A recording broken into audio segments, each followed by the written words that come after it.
My name is Robert Mitchell. Welcome to Top 10 Emotional Comeback. At my housewarming celebration, my daughter-in-law smiled warmly, placed a crystal glass of bourbon in front of me, and whispered, "This one's especially for you, Robert," to fresh starts and new memories. I was just about to take that first sip when my precious granddaughter Emma pulled gently at my sleeve. I set the glass down just for a heartbeat, and my son David, standing right behind me, picked it up without a second thought. 30 minutes later, what unfolded before my eyes left me completely speechless. My name is Robert Mitchell, and I'm 68 years old. That number used to haunt me. Felt like watching sand slip through an hourglass.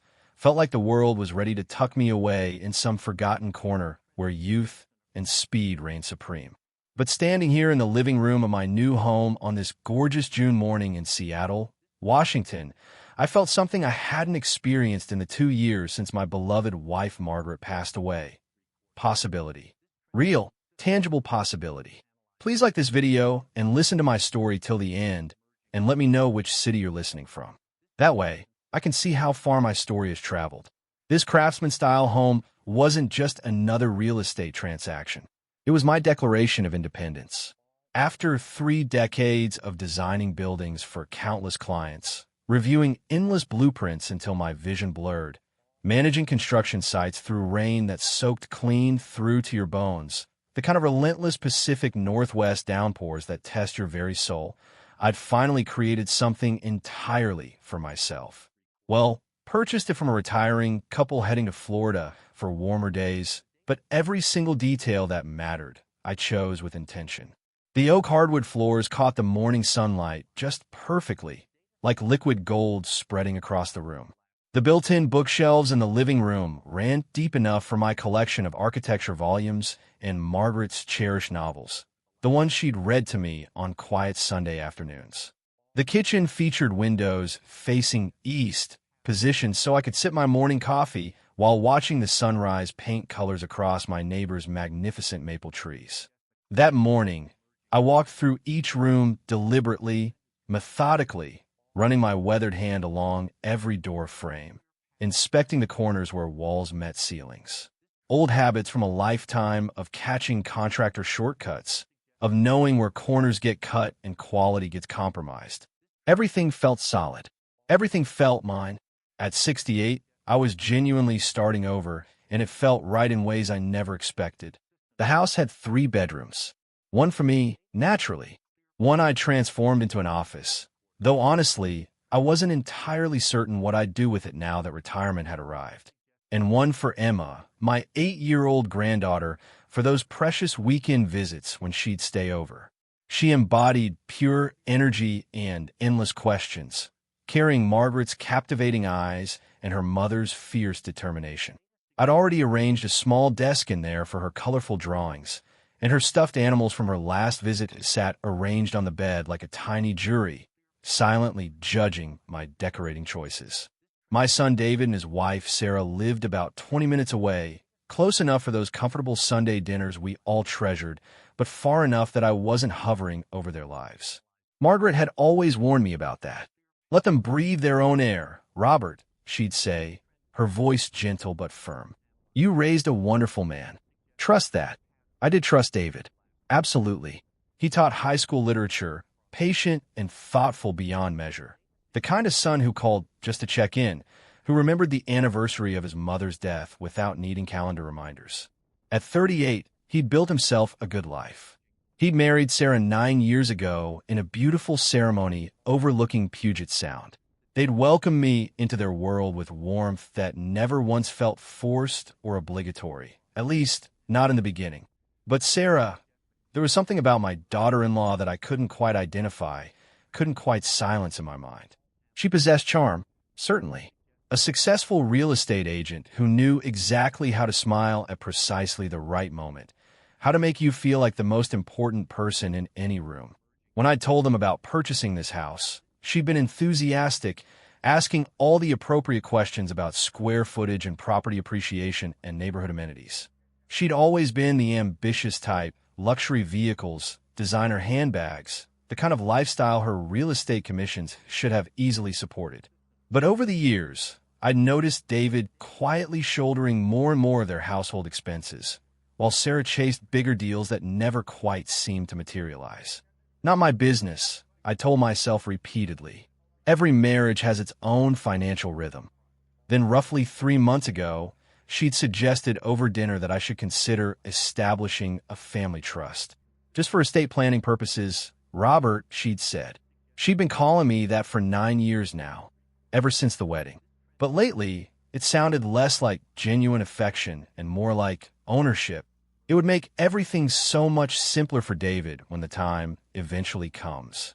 You understand how complicated probate can become. I'd smiled politely and redirected the conversation.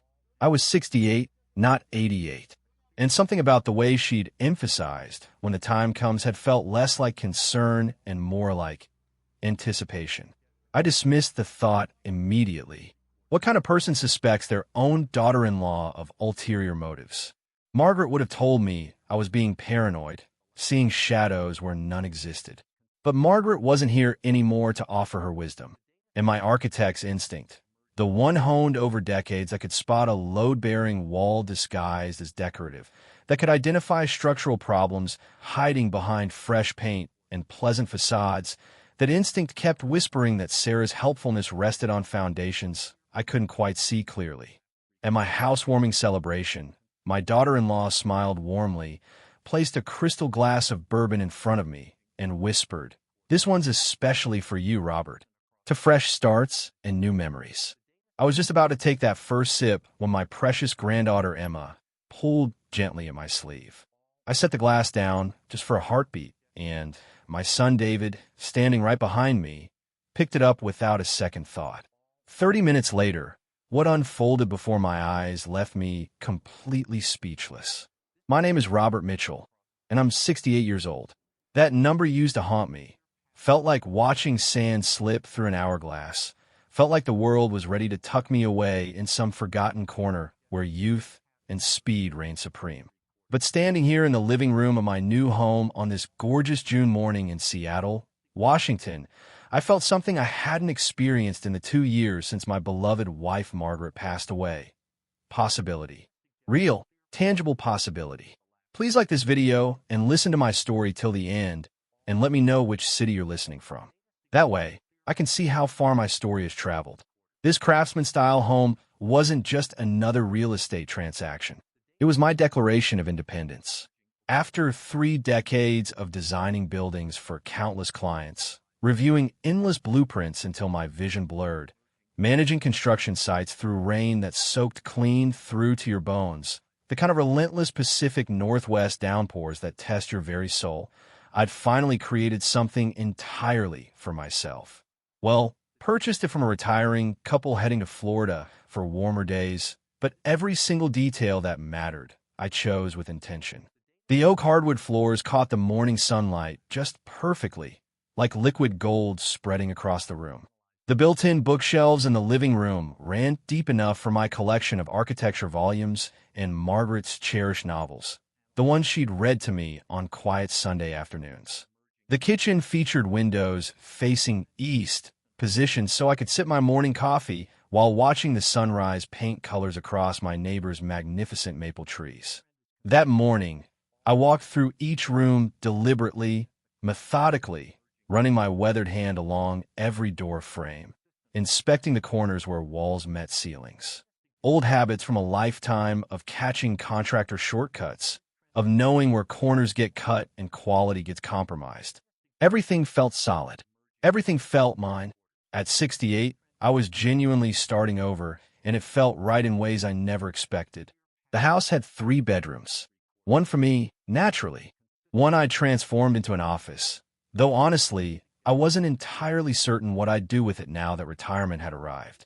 And one for Emma, my 8-year-old granddaughter, for those precious weekend visits when she'd stay over. She embodied pure energy and endless questions, carrying Margaret's captivating eyes and her mother's fierce determination.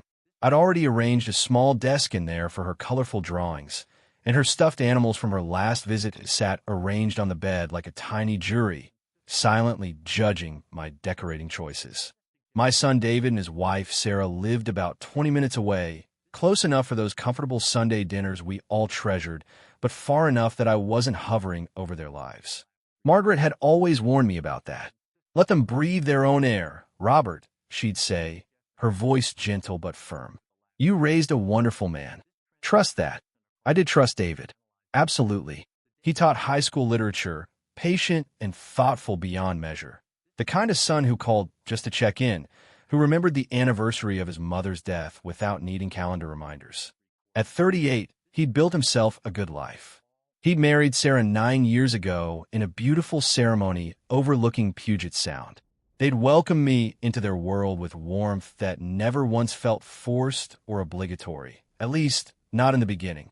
But Sarah, there was something about my daughter-in-law that I couldn't quite identify, couldn't quite silence in my mind. She possessed charm, certainly. A successful real estate agent who knew exactly how to smile at precisely the right moment, how to make you feel like the most important person in any room. When I told them about purchasing this house, she'd been enthusiastic, asking all the appropriate questions about square footage and property appreciation and neighborhood amenities. She'd always been the ambitious type, luxury vehicles, designer handbags, the kind of lifestyle her real estate commissions should have easily supported. But over the years, I'd noticed David quietly shouldering more and more of their household expenses, while Sarah chased bigger deals that never quite seemed to materialize. Not my business, I told myself repeatedly. Every marriage has its own financial rhythm. Then roughly 3 months ago, she'd suggested over dinner that I should consider establishing a family trust. Just for estate planning purposes, Robert, she'd said. She'd been calling me that for 9 years now, ever since the wedding. But lately, it sounded less like genuine affection and more like ownership. It would make everything so much simpler for David when the time eventually comes. You understand how complicated probate can become. I'd smiled politely and redirected the conversation. I was 68, not 88. And something about the way she'd emphasized when the time comes had felt less like concern and more like anticipation. I dismissed the thought immediately. What kind of person suspects their own daughter-in-law of ulterior motives? Margaret would have told me I was being paranoid, seeing shadows where none existed. But Margaret wasn't here anymore to offer her wisdom. And my architect's instinct, the one honed over decades that could spot a load-bearing wall disguised as decorative, that could identify structural problems hiding behind fresh paint and pleasant facades, that instinct kept whispering that Sarah's helpfulness rested on foundations I couldn't quite see clearly. The doorbell rang at exactly 6:15 that evening.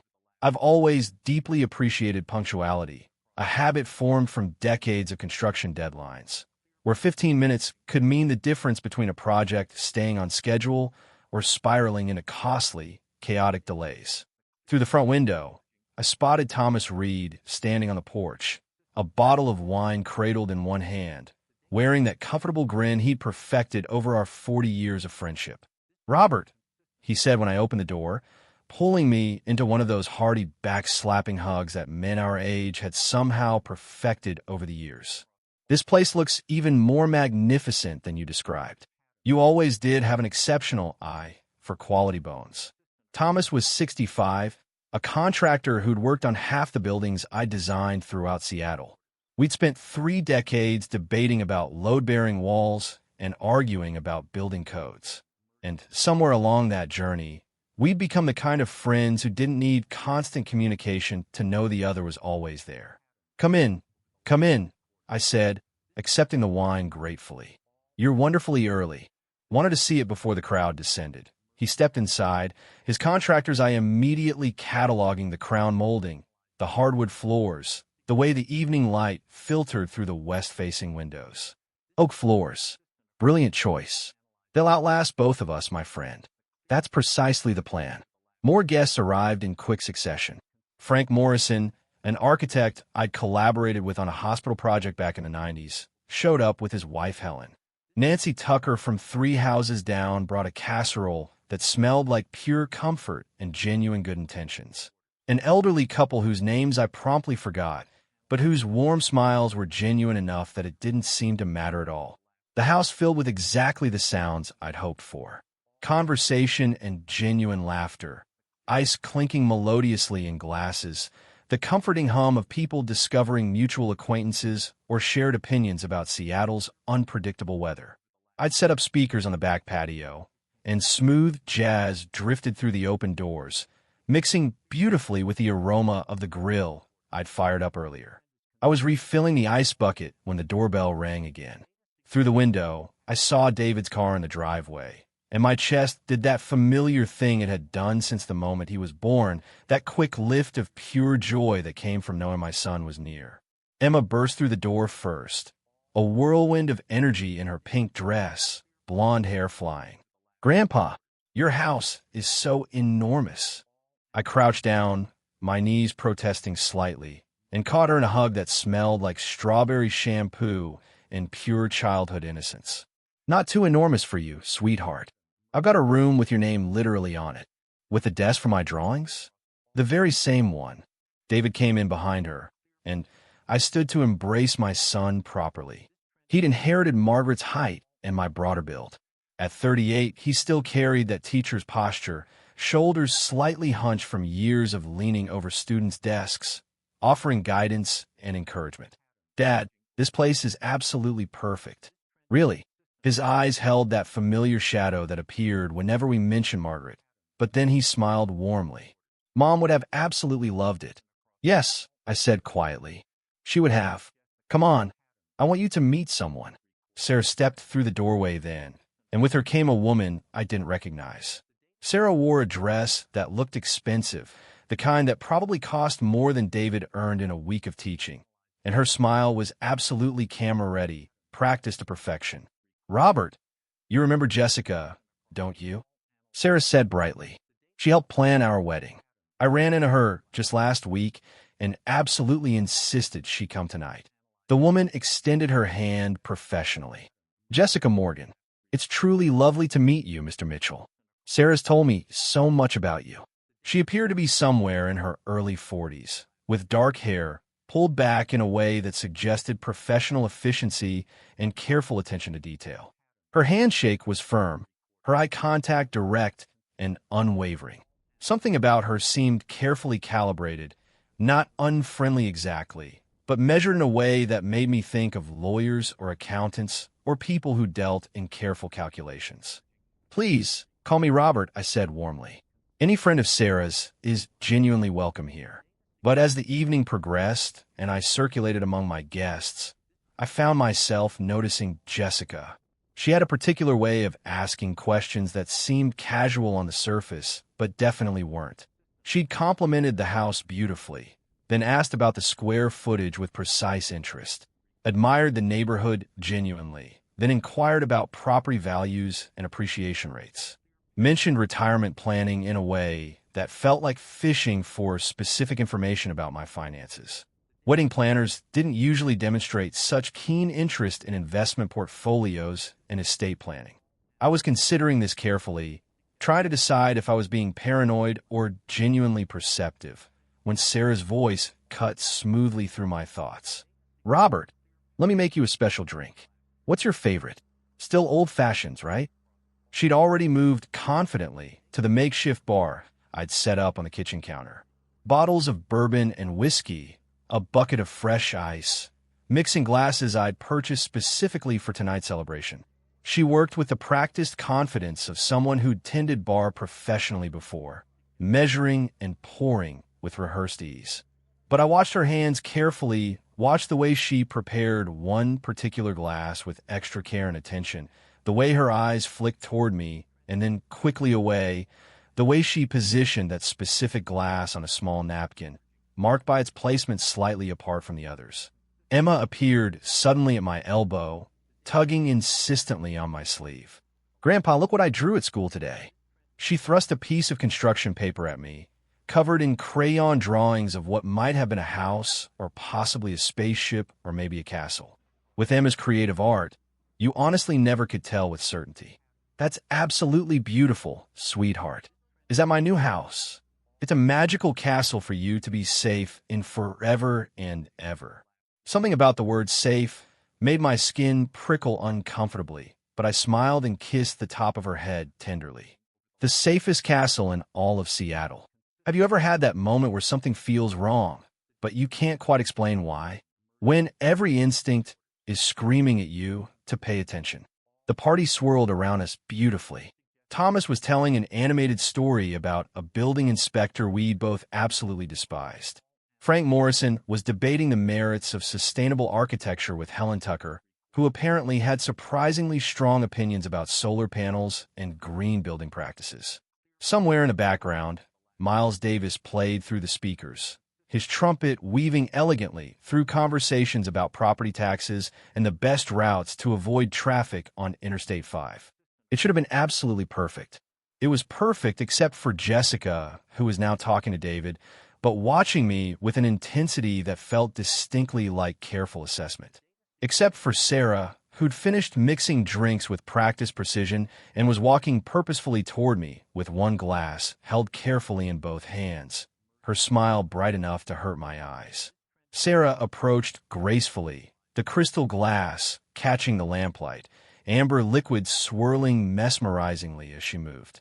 Her smile was absolutely perfect, the kind I was certain she practiced extensively in mirrors, the kind that real estate agents learn to deploy like a carefully aimed weapon. Professional warmth without any actual heat behind it. But her eyes were watching me the way I'd seen contractors watch buildings marked for demolition, calculating, measuring, waiting patiently to see which wall would fall first. "Your favorite, Robert," she said smoothly, extending the glass toward me with both hands like some kind of ceremonial offering. "Just exactly the way you like it." She handed me the glass carefully. "Your favorite, Robert," she repeated. "Please enjoy it." I took it, feeling the cool, substantial weight of the crystal in my palm. The amber liquid caught the light from the chandelier Margaret and I had selected together 30 years ago, back when we were young and building our life together. "Thanks, Sarah. You really didn't have to go to all this trouble." "No trouble at all, Robert." Her smile was perfect. Too absolutely perfect. Something deep in my gut twisted sharply. That same instinct that had saved a dozen projects over 3 decades. The instinct that noticed when a beam was even a quarter-inch off specification, when a foundation plan didn't quite add up correctly, when a contractor's numbers seemed too good to be true. I set the glass down deliberately on the side table. "I'll enjoy it in just a minute. Let me say hello to everyone first." For just a fraction of a second, her expression flickered noticeably. Disappointment. Frustration. Then the smile snapped immediately back into place, perfect and hollow. "Of course, Robert. Whenever you're ready." What I didn't see was David stepping up silently behind me. What I didn't see was him reaching for a glass on that side table. What I didn't see was which one he actually picked up. And what I couldn't have known was that in 30 minutes, everything I thought I understood about my family would shatter completely. By the time I opened the door and welcomed Stephen inside, an old colleague from my early days at Morrison & Partners, David was already back in animated conversation with Thomas Reed by the window, bourbon in hand, laughing about something related to the school year finally coming to an end. The party found its natural rhythm beautifully. Conversation flowed easily. Emma showed me her latest drawing, a careful picture of Grandpa's castle, with meticulously colored flowers surrounding the front door. I hugged her tightly, feeling the weight of her small arms around my neck, and for a brief moment, everything felt absolutely right. But 15 minutes later, I noticed David wiping his forehead repeatedly. "You okay, son?" I asked, stepping closer with concern. "Yeah, just warm in here." He loosened his collar, his face visibly flushed. "Must be all the people." I frowned. It was 72 degrees inside. Perfectly comfortable. "You want some water?" "No, I'm fine." He waved me off casually, turning back to Thomas, but I caught the way he steadied himself against the wall, just for a second, his hand gripping the edge for balance. 10 minutes after that, David found Sarah in the kitchen. I overheard him through the open doorway, his voice thick and concerned. "About this pounding headache," he said heavily, "and I'm feeling dizzy. Did I drink that bourbon too fast or something?" Sarah's voice was smooth, perfectly concerned. Maybe you're coming down with something, honey. You've been working so incredibly hard with finals coming up. Yeah, maybe. He pressed his fingers to his temples, his face pale. I set down my own drink, still completely untouched, and watched him carefully through the doorway. His movements were slow, distinctly unsteady. Not drunk exactly. Something else. Something wrong. 5 minutes later, David's nose started bleeding. Not just a trickle, a stream. He grabbed a napkin desperately, pressed it to his face, but the blood soaked through in seconds. He reached for another napkin. Another. His eyes went wide with genuine fear. "Robert," Thomas called out urgently. Something seriously wrong. The room went completely silent. Every head turned immediately. I was at David's side in 3 quick strides, my heart pounding. "Sit down. Head forward, not back." I grabbed a handful of napkins from the table, pressed them firmly to the bridge of his nose, applying steady pressure. 30 years ago, I'd taken a first aid course after a construction site accident.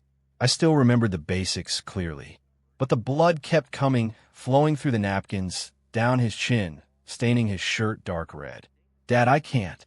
David's voice was thick, badly slurred. His knees buckled suddenly. I caught him, lowering him to the floor as carefully as I could manage. "Someone call 911 immediately." Sarah was suddenly there, kneeling beside us, tears streaming down her face convincingly. David, can you hear me? Oh my God, what's happening to him?" Emma's voice, high and terrified, cut through the chaos sharply. "Daddy, Grandpa, what's wrong with Daddy?" "He's going to be okay, sweetheart," I said firmly, though I wasn't sure I believed my own words. The blood wasn't stopping at all. David's eyes were unfocused now, rolling back alarmingly. "Stay with me, son." I kept pressure on his nose desperately, but now there was blood appearing at the corners of his mouth too, seeping from his gums. Thomas was on the phone with emergency services, his voice steady and clear, giving our address precisely. Frank Morrison had moved the other guests back efficiently, clearing necessary space. Helen Tucker had taken Emma gently into the other room, away from the frightening scene. The operator's voice came through Thomas's phone on speaker, calm and professional. "Is the patient conscious?" "Barely," I said loudly enough for her to hear clearly. "He's bleeding heavily from his nose and mouth. We can't get it to stop at all. What has he consumed in the last hour?" "Bourbon," I said quickly. "Just bourbon. We're having a party." "Any medications? Any known allergies we should be aware of?" "No, nothing like that." David's eyes fluttered weakly. His hand gripping mine went completely slack. "David!" Sarah's scream was raw, desperate, utterly convincing. I looked up at her sharply, and for just a moment, our eyes met directly. Hers were wide, wet with tears streaming down her face.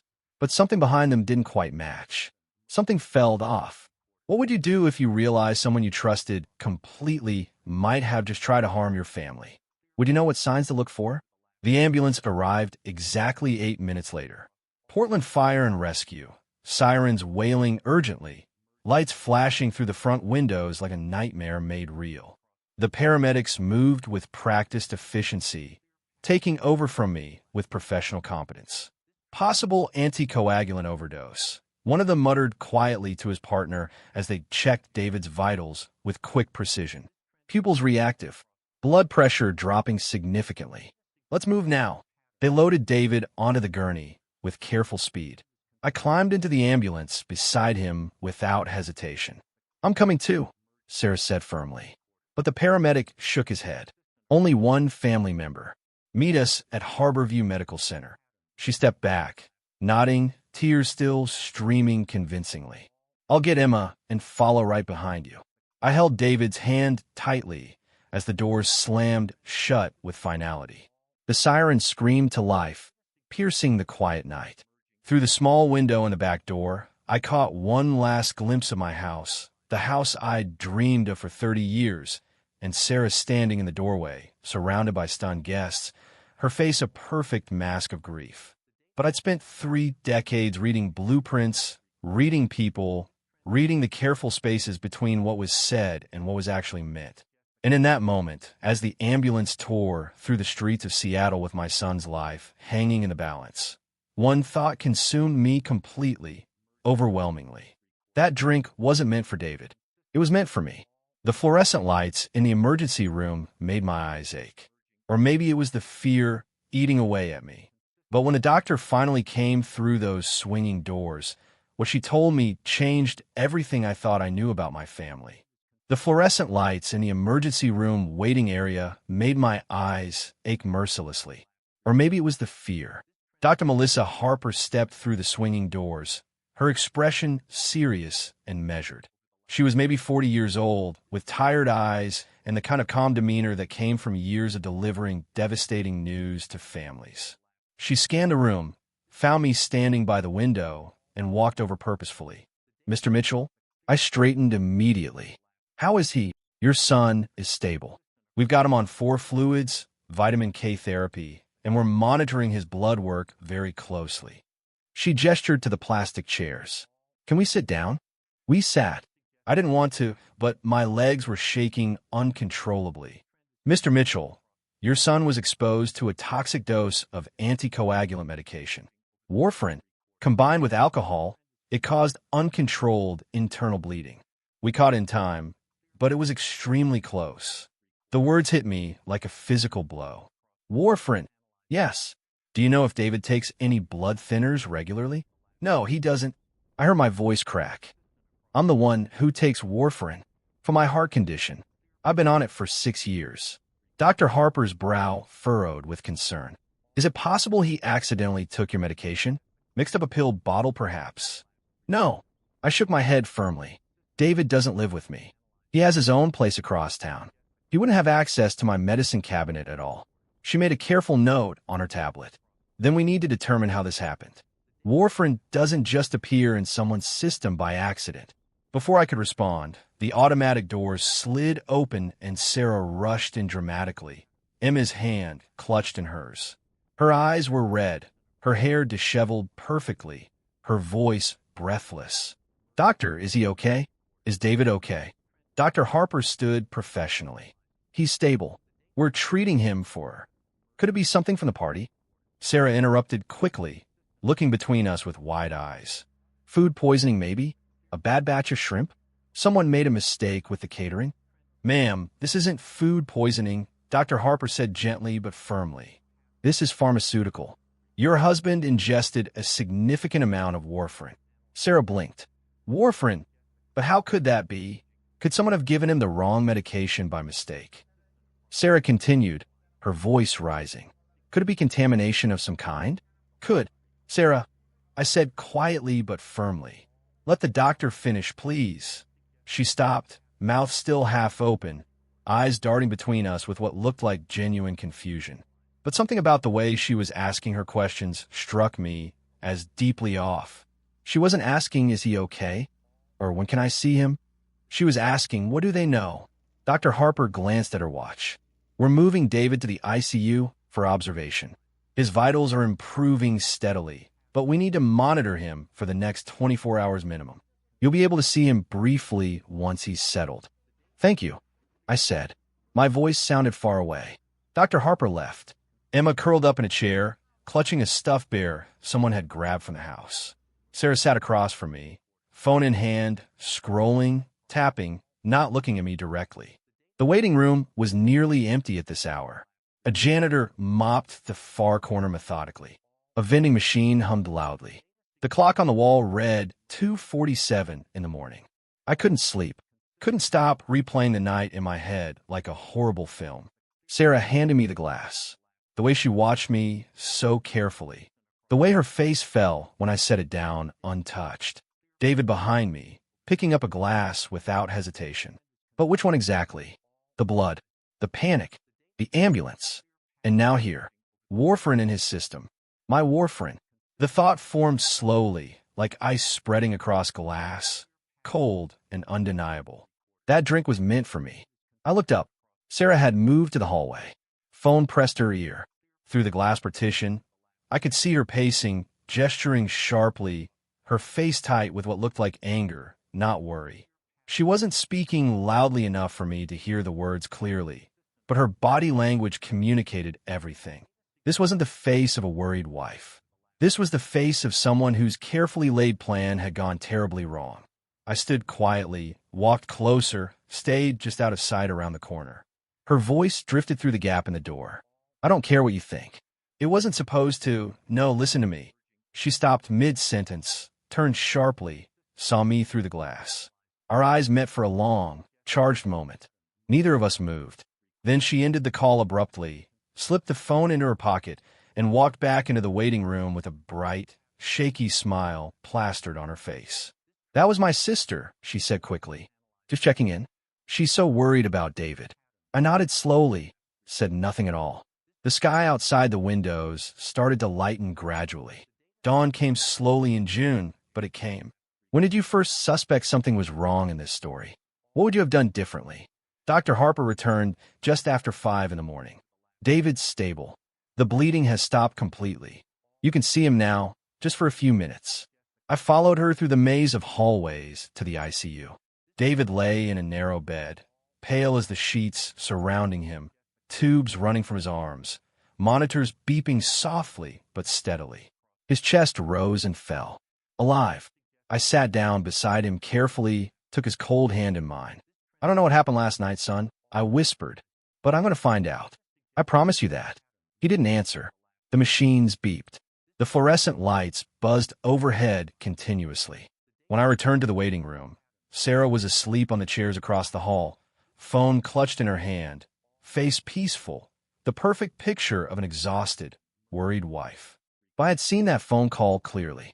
I had seen the look in her eyes before the tears came so conveniently.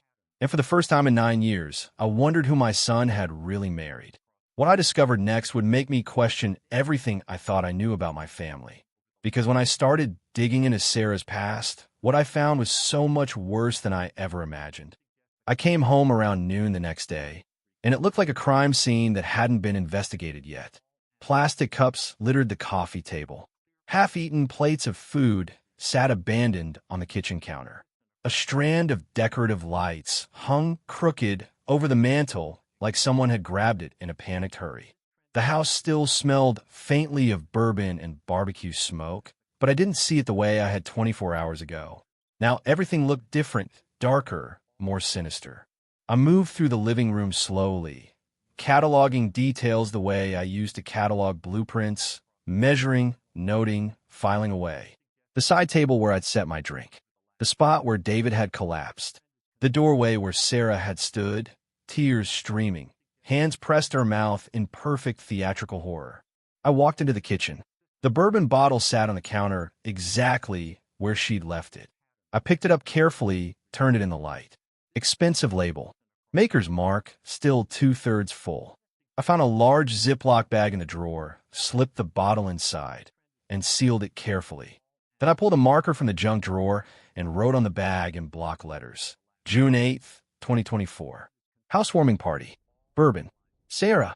Architect's habit. Label everything. Document everything. I set the bag on the counter and headed to the bathroom. The medicine cabinet was exactly as I'd left it, organized alphabetically, each prescription bottle lined up in a precise row. I've been doing it that way since Margaret died. It kept me sane, kept me organized. I pulled out the warfarin bottle. Orange cap. White label, my name printed in black ink. Robert Mitchell. Warfarin 5 milligrams. Take 1 tablet daily. I unscrewed the cap and poured the pills onto the counter. Then I counted carefully. 1, 2, 3, 10, 15, 20, 21, 22. 22 pills. I counted again, slower this time, lining them up in neat rows of 5. 22. The prescription had been refilled 2 weeks ago, May 26th. I took 1 pill every single morning with breakfast. No exceptions. No mistakes. That meant I should have 28 pills remaining. But I only had 22. 6 pills were missing. I opened the drawer beneath the sink and pulled out my medication log, a small notebook where I tracked every single dose. Margaret had taught me to do it years ago after I'd accidentally double-dosed once and scared us both badly. 1 check mark per day. Every single day accounted for perfectly. I flipped to May 26th. Every day, since then, had a check mark. No missed doses. No double doses. No mistakes whatsoever. Someone had taken those pills. I sat down on the edge of the bathtub, the bottle still in my hand, and forced myself to think clearly, methodically. Who had been in this house in the last 2 weeks? David and Sarah had come over for dinner once. Emma had used the guest bathroom, but I'd been with them the entire time. Thomas Reed had stopped by briefly to drop off some plans, but he'd stayed in the living room. And then the memory hit me like a punch to the chest. 3 days before the party, Sarah had come by alone. She'd said she wanted to help set up decorations early, get a head start on things. I'd been in the garage organizing tools. She'd been inside alone for maybe 20 minutes. She'd had complete access to this bathroom, this cabinet, this bottle. I stood up, walked back to the kitchen, and opened my laptop. I searched warfarin therapeutic dose versus toxic dose. The results loaded. I scanned the numbers, did the math in my head. Therapeutic dose, 5 milligrams per day. 6 pills, 30 milligrams total. Crushed into a drink, combined with alcohol, enough to cause dangerous bleeding in someone who wasn't on the medication regularly. Enough to cause serious harm. Or worse. I closed the laptop and stared at the bourbon bottle in the Ziploc bag. I needed confirmation. I needed laboratory results. I needed proof. I pulled out my phone and scrolled through my contacts. Found the name I was looking for. Michael Torres. We'd worked together 20 years ago on a bridge project in Portland. He'd gone into forensic engineering, analyzing structural failures, testifying in court cases. He'd know someone who could help. The phone rang 3 times before he picked up. Robert Mitchell. It's been a while, my friend. Hey, Michael. I need a favor. There was a pause. What kind of favor? I need something tested. Privately, discreetly. No official channels. Another pause, longer this time. Robert, what's going on? I can't explain yet, but I need to know if there's warfarin in this bottle of bourbon. And I need to know soon. Michael exhaled slowly. Jesus, Robert. Can you help me or not? Yeah, I know someone. Private lab in downtown Seattle. They do contract work for law firms, insurance cases. No questions asked. I'll text you the address. Thanks, Michael. I owe you. Robert, he hesitated. Be careful. Okay, I will. I ended the call. A minute later, my phone buzzed with the address. That afternoon, I drove to the lab Michael had recommended. It was a nondescript building near the industrial district, tucked between a warehouse and an auto repair shop. No sign out front, just a number on the door. I walked in carrying the Ziploc bag with the bourbon bottle inside. A woman in a white coat met me at the front desk.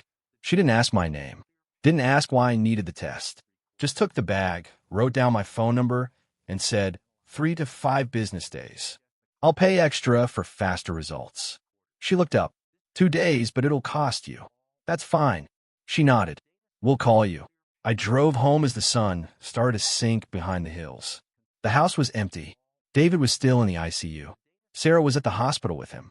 Emma was staying with Sarah's sister temporarily. I sat alone in my living room, the medication log open on my lap, the math playing out in my head over and over. 6 pills. I'd spent 30 years calculating load-bearing capacities, stress points, the exact moment when a structure would fail under too much weight. This was no different. 6 pills crushed into a cocktail glass were enough to cause internal bleeding until it was too late. And Sarah had been alone in this house 3 days ago. She'd had access to this exact cabinet. The lab results came 3 days later. I was sitting in my car outside a grocery store, engine off, shopping list forgotten on the dashboard. The email notification lit up my phone. No subject line, just a sender. Pacific Northwest Forensics. I should have waited, driven home, sat down, prepared myself properly. But I couldn't. I opened it right there in the parking lot. The first line made my stomach drop completely. Analysis complete. Warfarin detected. I had to read it twice, 3 times. The concentration, they listed it in milligrams per serving. 450. 450 milligrams in a single drink. I stared at that number until my eyes blurred. Then I opened a browser on my phone with shaking hands and typed warfarin's safe dose. The results came up immediately. Normal therapeutic dose, 2 to 10 milligrams daily. Not all at once. Not in a glass of bourbon. 450 milligrams. I did the math in my head. Force of habit. Architect's brain always calculating. And the answer hit me like a freight train. That wasn't a mistake. That wasn't someone accidentally crushing a pill into the wrong glass. That was lethal when combined with alcohol. And there had been plenty of alcohol that night. 450 milligrams of warfarin was enough to cause internal bleeding so severe that by the time anyone realized what was happening, it would be too late. Tell me in the comments. And if you've dealt with something similar, share your story. You're not alone. Subscribe for more stories about standing your ground and reclaiming your life. I sat there for I don't know how long. 10 minutes. 20. People walked past my car with shopping carts. A woman loaded groceries into a minivan 2 spaces over. Someone's child dropped an ice cream cone and started crying. Normal life going on all around me. And I couldn't move. Because the lab report sitting on my phone screen wasn't just confirmation. It was proof. Someone had tried to kill me. What would you do with this evidence? Would you go to the police immediately? Or would you gather more proof first? 6 months later, I stood on the front porch, watching autumn leaves blanket the yard I'd fought so hard to keep. The maples blazed red and gold. The oaks swayed in the October breeze. This was the first seasonal change I'd experienced in this house, without fear constantly gnawing at me.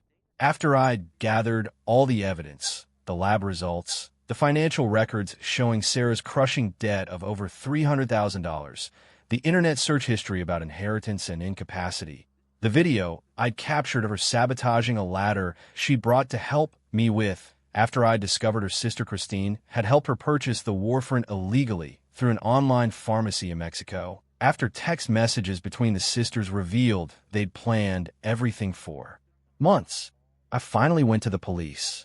Detective Eric Jensen with Seattle Police Department took my case seriously. The evidence was overwhelming. Sarah and Christine were both arrested within a week. The charges: attempted murder, conspiracy, elder abuse, financial exploitation. David had filed for divorce immediately. He'd fought for and won sole custody of Emma. Sarah didn't contest. She was too focused on her criminal defense. The plea negotiations came in August. Sarah's defense attorney advised taking a deal to avoid life in prison. She received 8 years in prison, 10 years post-release supervision, a permanent restraining order from Emma and me, and mandatory restitution. Christine received 4 years for conspiracy to commit murder and illegal pharmaceutical possession. Now, standing on this porch 6 months later, watching Emma draw pictures at the outdoor table, watching David pull into the driveway with grocery bags for our weekend together, I finally felt something close to peace. "Grandpa, look at my picture." Emma ran up to me.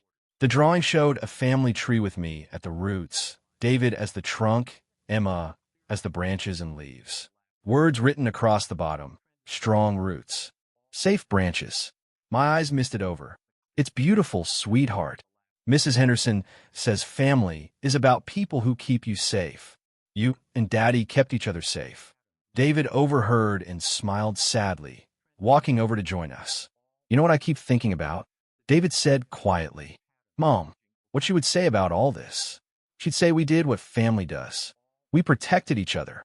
No more secrets, Dad. Ever. No more secrets." I agreed firmly.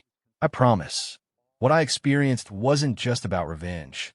It was about survival, about protecting yourself and those you love when someone you trust betrays you in the worst possible way. The house I'd bought as a retirement refuge had become a battlefield, but now was finally truly home.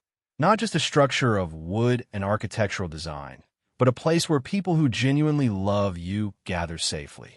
I'd learned that real threats often come from familiar faces speaking words of love while pouring poison into crystal glasses. But I'd also learned that family isn't about who shares your blood. It's about who stands beside you when the walls close in. This house, this beautiful craftsman home I'd worked 30 years to afford, was finally, genuinely mine. Not just legally, but in the way that mattered most. Tomorrow morning, I'd wake in my own bed, make coffee in my own kitchen, and spend the day however I chose. That freedom, that peace, that simple certainty of safety, that was what I'd fought to claim. That was what I'd won. And standing in the living room as moonlight filtered through windows, I'd personally chosen, I understood something fundamental. A house becomes a home not when you buy it, but when you're willing to defend it. This is my home, and no one, absolutely no one, will take it from me again.